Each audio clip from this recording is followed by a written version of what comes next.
ഒരേ ആലയത്തിൽ ഒരേ വളം ഒരേ വെള്ളം ഇത് അനുഭവിച്ചു കൊണ്ട് വന്നാലും ആ ചെടി വളർന്ന് കതിരുകൾ വിടും. കതിരുകൾ വിടുമ്പോൾ സ്തോത്രം, ചിലത് മണിയായിരിക്കും, ചിലത് പതരായിരിക്കും. ഈ പതരും മണിയും കാഴ്ചയിൽ, ദൂരക്കാഴ്ചയിൽ ഏകദേശം ഒന്നുപോലിരിക്കും. Praise the Lord. ശരിയല്ലേ? പതരും മണിയും ദൂരക്കാഴ്ചയിൽ ഏകദേശം ഒന്നുപോലിരിക്കും. അതിൻ്റെ അർത്ഥം എന്താണ്? പതരും സ്തോത്രം ഗോതമ്പ് പോലെ കാണിക്കും. ഇതാണ് വേഷം, വേഷവിധാനം.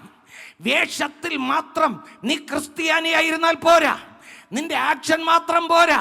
ഒന്ന് ആക്ട് കാണിച്ച് ക്രിസ്ത്യാനിയായിരിക്കാൻ പോരാ, വേഷത്തിൽ ക്രിസ്ത്യാനിയായാൽ മാത്രം പോരാ. പള്ളിയിൽ വരുമ്പോൾ ആമേൻ ബൈബിളും കൊണ്ടുവരുന്നു, വീട് ക്രിസ്തീയ വീടായി, അവിടെ ക്രിസ്തീയ വചനങ്ങൾ വയ്ക്കുന്നു, എല്ലാം ഉണ്ട്, ആലയത്തിലും പോകും. പക്ഷേ നിന്റെ അകത്ത് ആമേൻ സ്തോത്രം യോഗ്യമായ ഫലം, ആമേൻ, ഇതാണ് യജമാനൻ പ്രതീക്ഷിക്കുന്നത്.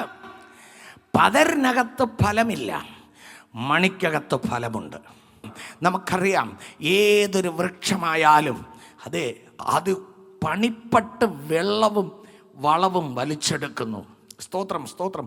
വലിയ വൃക്ഷത്തിൻ്റെ വളർച്ച കൂടുന്തോറും അത് അഗാധങ്ങളിലേക്ക് ചെന്ന് വെള്ളം വലിച്ചെടുക്കും. അതിൻ്റെ വേരുകൾ ആഴത്തിലേക്ക് പോയി വെള്ളം വലിച്ചെടുക്കും. അത് ദൂരെ ദൂരെ പോയി അതിൻ്റെ ആഹാരത്തെ എടുക്കും. സ്തോത്രം.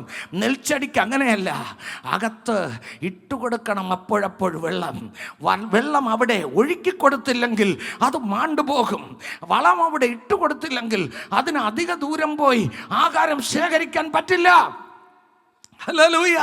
അതുകൊണ്ട് സഭയാകുന്ന വയലിനകത്ത് അതത് കാലത്ത് ഇടേണ്ട വളവും അതത് കാലത്ത് ഒഴുക്കേണ്ട ആത്മനദിയും പരിശുദ്ധാത്മാവ് ഒഴുക്കിക്കൊണ്ടേയിരിക്കും.